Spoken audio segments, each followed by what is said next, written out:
రాష్ట్ర వ్యాప్తంగా 4300 కిలోమీటర్ల సీసీ రోడ్లు నిర్మాణం చేపట్టడం జరిగింది అధ్యక్ష. గత ప్రభుత్వం 5 ఏళ్ల హయాంలో 1800 కిలోమీటర్ల సీసీ రోడ్లు నిర్మాణం చేస్తే కేవలం 6 నెలల కాలంలో గౌరవ ముఖ్యమంత్రి శ్రీ నారా చంద్రబాబు గారి నాయకత్వంలో కూటమి ప్రభుత్వం 4300 కిలోమీటర్ల నిర్మాణం చేపట్టింది. ఇప్పటికీ 3000 కిలోమీటర్లు పూర్తి కాగా ఇంకో 1300 కిలోమీటర్ల రోడ్లు నిర్మాణం ముగింపు దశకి చేరుకునే అధ్యక్ష.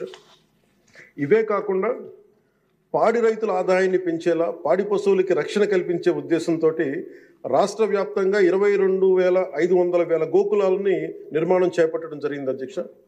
గత ప్రభుత్వం 5 ఏళ్ల కాలంలో కేవలం 268 మినీ గోకులాలు మాత్రమే నిర్మించింది అధ్యక్ష. వాళ్ళు 5 సంవత్సరాల కాలంలో వాళ్ళు నిర్మించింది 268 మినీ గోకులాలు అధ్యక్ష.